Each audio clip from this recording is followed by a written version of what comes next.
Good afternoon and welcome to Live at Noon. I'm Fritzi Bodenheimer and here are today's headlines. A Guelph police officer was killed early this morning in a collision. There is another Honda recall to tell you about, and it is the first full day in office for Pope Francis. There's a new pope in town. Pope Francis was elected by the papal conclave yesterday. He is the 266th person to hold the position of Holy Father and the first from the Americas. Pope Francis is being praised for his humble nature. He paid his own bill at the hotel Thursday and carried his own luggage. His first day as pontiff began with a prayer at a basilica in Rome dedicated to the Virgin Mary. A Guelph police officer is dead following a crash early this morning involving her cruiser and a city transit bus. Constable Jennifer Kovac died after her cruiser crossed the median on Imperial Road and collided head-on with a Guelph transit bus. The crash happened at about 12:30 a.m. near the entrance of a community center. The 26-year-old officer was pronounced dead at the hospital. The bus driver was treated for minor injuries. Police are still investigating. And while the new pope takes office, scientists have confirmed discovery of what has come to be known as the God particle, but don't tell them you're calling it that.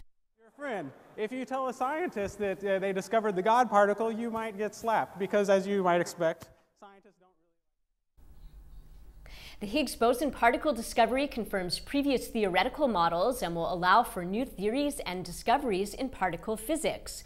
The official discovery was made in Geneva, Switzerland, and in the Large Hadron Collider, a particle collider built in 1998 in order to prove or disprove the particle's existence. It's a far cry from $230 million. The provincial Liberal government had insisted it cost $230 million to scrap gas-fired electricity plants in Oakville and Mississauga. But an energy consultant has told a legislative committee at Queen's Park that the real cost is actually $828 million. The biggest discrepancy is in the canceled Oakville facility. The government said pulling the plug and moving that operation to Napanee cost $40 million. But engineer Bruce Sharp says the real cost is $638 million. The two cancellations were prompted by community opposition prior to the 2011 provincial election. The hearing will resume on Tuesday.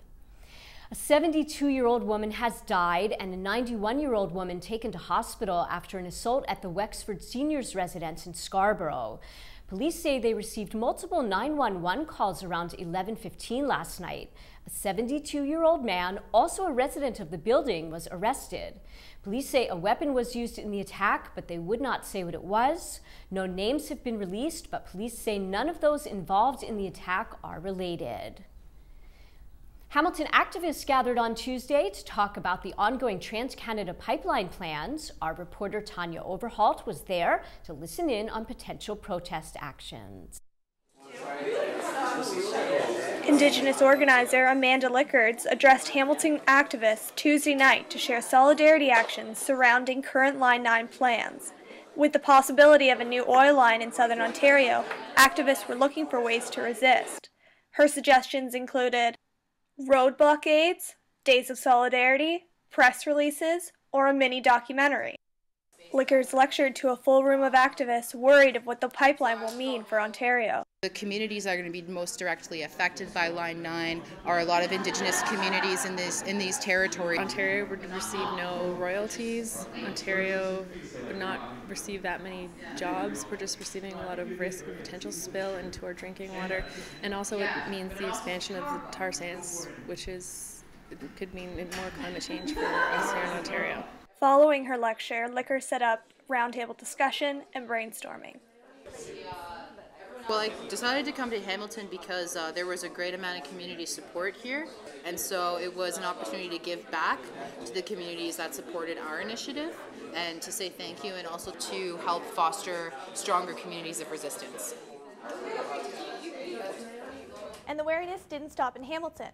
President Barack Obama told House Republicans the job numbers and benefits touted by supporters are probably exaggerated. TransCanada said the pipeline could create around 20,000 jobs for at least a year, but Obama did not rule the possibility out. Supporters are still hoping the $7 billion project will be approved. For Live at Noon, I'm Tanya Overholt. Thanks, Tanya.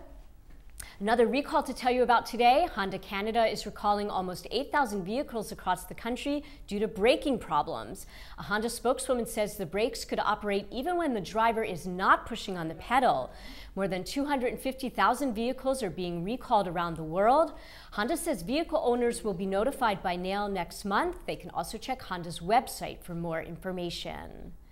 A Chinese farmer has admitted to dumping dead pigs into a Shanghai river. More than 6,000 bloated carcasses have been pulled from the Huangpu River this week. The dumping of the pigs follows a police crackdown on farmers who sell pork products from diseased pigs. The river is a major source of drinking water for city residents, but officials insist the water is safe. They say they will continue to monitor the river. And now to Maria for a look at the weather. Thank you, Fritzy. The sun is still shining, but it doesn't seem to get warmer. The winter temperatures remain.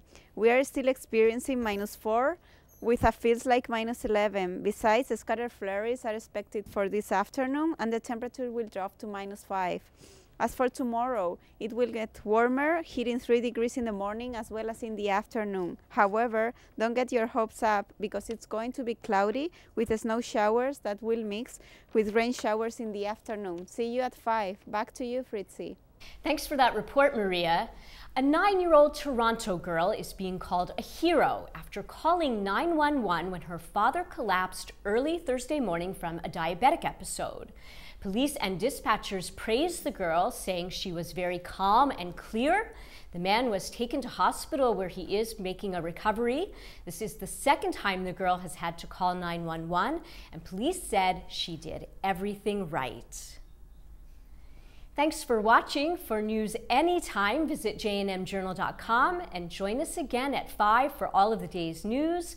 I'm Fritzy Bodenheimer reporting from Sheridan College.